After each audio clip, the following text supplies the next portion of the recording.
morning, y'all. Good morning. Happy Monday. Happy Monday.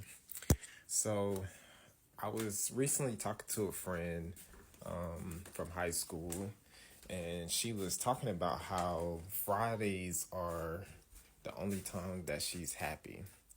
Now, of course, this was a joke and all of that good stuff, but I always notice how, like, people are more happy at the end of the weeks versus when they start the weeks.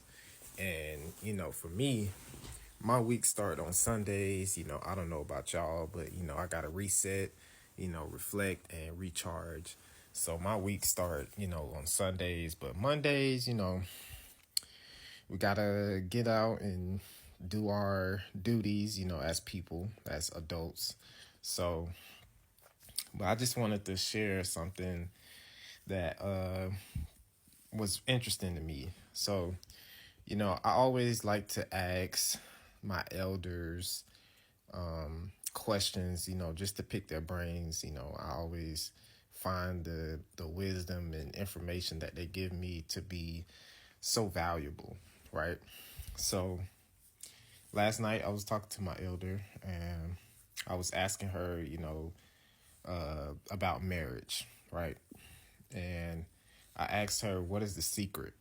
Because I've never been married, of course, but that's just one question that I use to build uh, you know personal relationships. So I was asking her what's the secret, and she laughed at me and told me, just uh, communication, right?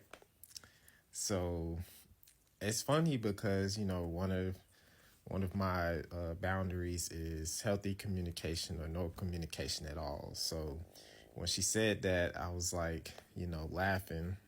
And, we shared a few sentiments of, what we thought marriage was. But she told me that she had been in two marriages, right? So she said the first marriage, it lasted 10 years. And then she said the second one lasted 20 years. She said both men, they were dealing with issues, but one man decided to make a change, the other one didn't, right? So she was just going in about how, like, the man or the men in her life, they didn't necessarily have the best finances. They didn't manage their money well. So she had to, in turn go out and, work and do things to support herself. So also in that, she was like, there was a time where her car was repossessed and she asked her husband for the money, and he decided, not to give it to her, right? Or he didn't have it to give it to her, but he was also questioning, whether or not it was a good decision to give it to her. So she had to go to another family member to get the money so she could get her car out of, the repossession, whatever. So her lesson in all of that was to have your own and, be self sufficient enough to where you don't have to depend on anyone's money. You don't have to ask anybody for help. Not that that's a problem or anything. We all fall on hard times. Some of us may become sick and are unable to work. But, you know, when you're in your youth and you're, going through life, just make sure that you are, building your skills and working on yourself to where you don't have to depend on others.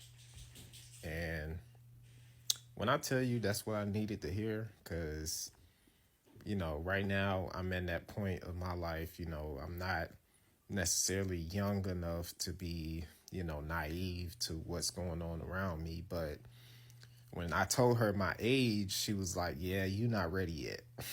And I was like, yep, I agree. I still got a lot to learn. I got skills that I need to build upon. And, it's important for us as young men to listen to our elders when they give us instruction.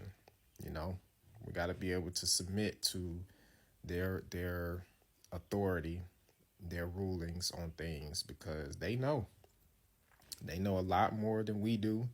And women as well. Like, we have to learn how to listen to or take heed in instructions, because we find ourselves in situations where we think that we know the outcomes, but until we experience them, we don't know. So I thought that was real vital to hear. And like I said, I aspire to be married. I aspire to have children. So I always will ask the people that have gone before me, that have been married and had children of their own, like, what's the secret? Because one thing she told me about children, like, it's very expensive to raise a child in today's economy, you know and it's only going to get more expensive as we grow older. So like I said, it's very important for us to listen.